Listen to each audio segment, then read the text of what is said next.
Salut mes petites beautés du jeudi. Alors, pour ceux qui n'auraient pas suivi, un résumé de l'épisode précédent, à partir de ce lundi 3 mai, il n'y aura plus de restrictions de déplacement dans la journée. Vous pourrez donc profiter des cafés, cinémas et restaurants fermés, mais au-delà des 10 km. Vous aurez le droit de vous faire chier dans toute la France. Merci Bibi. Alors, le sujet du jour, on anticipe, parce que mine de rien, la vaccination avance. Je sais pas comment ça se fait. Le passeport vaccinal, bien sûr. Ah non, pardon, voilà, qu'est-ce que j'ai dit moi? Non, chaque fois je me plante. Non, le pass sanitaire, le pass sanitaire, on l'a appelé. Rien à voir avec le passeport vaccinal. Je vais être clair, le passeport vaccinal, niet. Hors de question. On met pas ça en place, mais là, passe sanitaire, je sais pas, tout de suite c'est moderne, c'est sexy. Pour l'avoir, on ferait la queue devant la sécu toute la nuit, comme devant un Apple Store à la sortie de l'iPhone. Alors concrètement, le passeport vaccinal, le pass sanitaire, décidément, c'est une sorte de visa pour voyager vers des destinations exotiques que vous rêvez de visiter depuis longtemps, j'en suis sûr.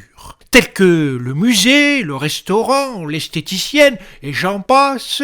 Parenthèse, je vous conseille les guides du routard 2021 correspondant à ces destinations pour mieux préparer votre voyage. Donc, comment ça va se passer? Après votre vaccin, on vous attribuera un code QR que les établissements scanneront pour vérifier que vous êtes bien immunisé avant de vous laisser rentrer. Classique. Je vous rassure, c'est anonyme, il n'y aura aucune information sur vous, sauf une qui s'affichera en gros sur l'écran géant à l'accueil, la taille de votre sexe, messieurs. C'est mon idée, histoire qu'on se marre un peu quand même après une pandémie, on en a bien besoin. Alors, on a prévu le coup pour éviter tout risque de fraude, mais aussi pour des raisons pratiques, et ne pas l'oublier bêtement à la maison, ce QR code sera tatoué directement sur votre peau. De toute façon, vous serez chaud après le vaccin, un tatouage, c'est comme une sorte de 3e dose, si vous voulez, avec une aiguille à peine plus grosse. Alors rassurez-vous, nous avons sélectionné des tatoueurs professionnels qui vous feront un très très joli dessin. Vous pourrez même, autour du code, ajouter un magnifique motif tribal, voire encore mieux, le portrait officiel d'Emmanuel Macron.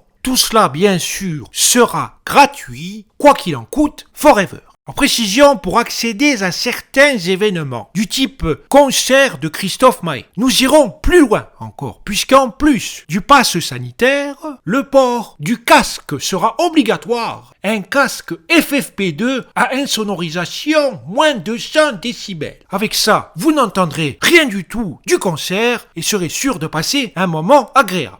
On ne plaisante pas avec la santé publique, on pense aussi à vos tympans. Alors, vivement que ça roule, ce passeport vaccinal. Ce passe sanitaire, bon, ça fait une démarche en plus, mais si c'est la solution pour qu'on retourne tous se bourrer la gueule en boîte et pécho n'importe qui à 5h du mat sur le dance floor, personnellement, je dis banco. Voilà, je pense que dans un avenir proche, je vous redonnerai des nouvelles de ce pass, comme d'habitude en toute transparence. Alors, d'ici là, bon tatouage, et à la semaine prochaine, bien sûr, si nous sommes toujours vivants.